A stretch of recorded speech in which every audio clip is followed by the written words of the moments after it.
वरिष्ठांजवळ अजून तशी काय चर्चा झालेली नाही आहे. फोन केलेला आहे आम्ही, परंतु निकाल आणि हे धक्कादायक आम्हाला वाटतोय.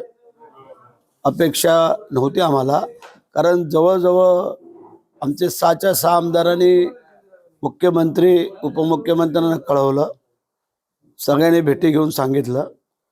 त्यानंतर